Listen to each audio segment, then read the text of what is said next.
Let's just pretend that's a Boba Fett helmet. I want to try to get in the habit of when I do these reviews to have something in the background at least somewhat related to what it is. I guess it still works, considering the show revealed that there are Halo rings in Star Wars, apparently. So, it's a helmet. Close enough. So, I'm not going to talk about the last 3 episodes of this show, because the major thing that I really liked in this show kind of gets dropped in those last 3 episodes. So, maybe I'll talk about them when Season 3 of Mandalorian rolls around, because they are essentially Mandalorian Season 2.5 featuring Boba Fett.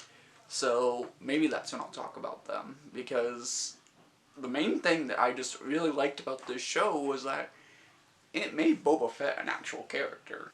I never really liked Boba that much. I thought he was cool, and that's all I could say. I think a lot of people felt that way about him. He was just cool, but there wasn't anything to him. He was the most dangerous bounty hunter in the galaxy that would take on the most dangerous jobs for the right amount of money. But that's a description that can fit Bosk. That's a description that can fit Cad Bane or Singh, IG-88, all these other bounty hunters in Star Wars. All Boba was that set him apart was the armor, the ship, the bombs. I'm not gonna diss the bombs considering they are like the best sound effect since the Tyrannosaurus in Jurassic Park.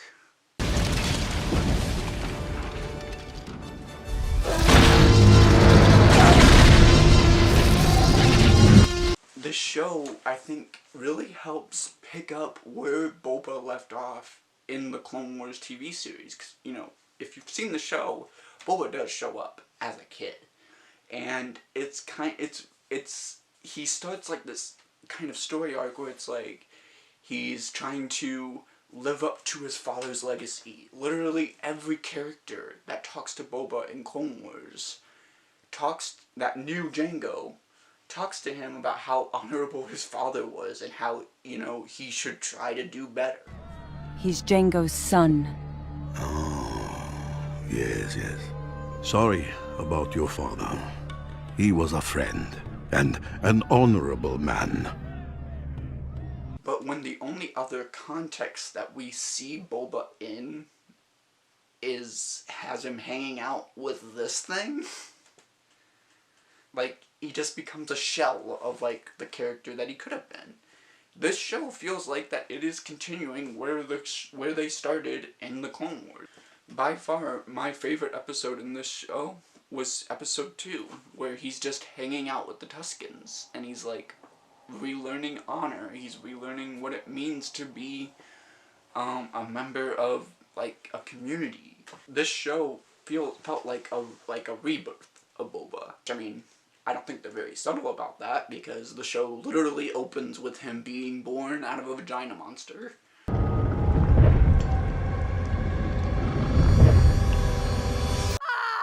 Boba gets what I want to call the Kratos treatment, which, you know, if you've played the God of War games, like I have, you would know that early God of War, Kratos, just like Boba before this show, Kratos was not an interesting character.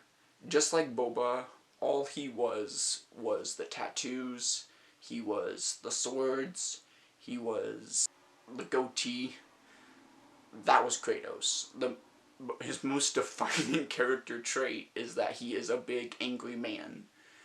And then they came out with God of War on PlayStation 4, and they had this amazing story that turned him into a character who resents the caricature that he was in the past, and how he's starting to feel resentment for those traits manifesting in his son.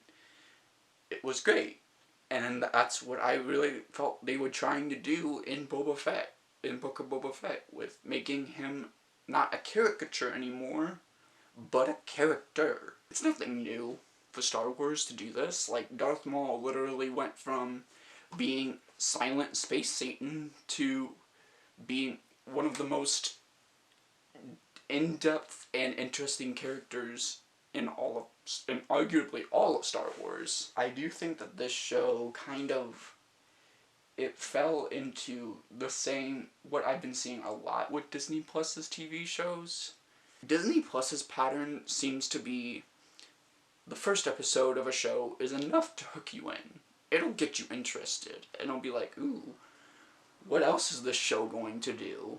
2 is like, it'll like ease up, it'll be okay, and then 3 and 4 are just kind of like, what's the point? Why are these episodes here? This is boring.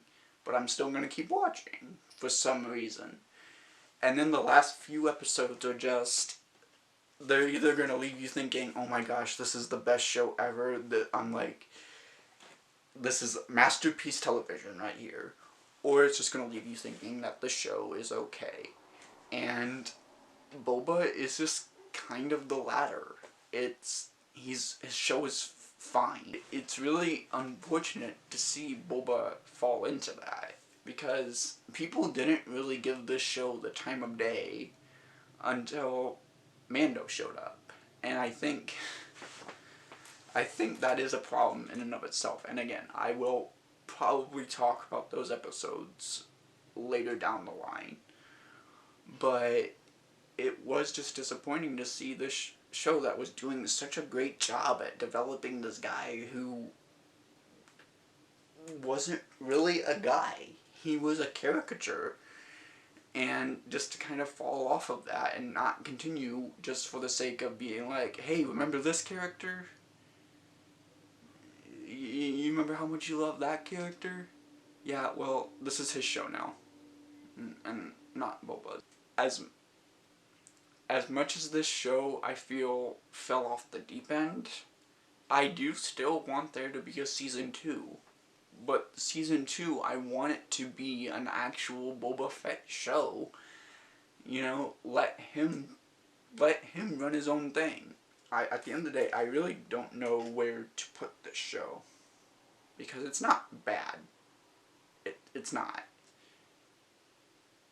I'm just going to say, we'll give it a 6 out of 10. That's where I'm going to leave Book of Boba Fett. But anyway, that's all I got to say about the Book of Boba Fett.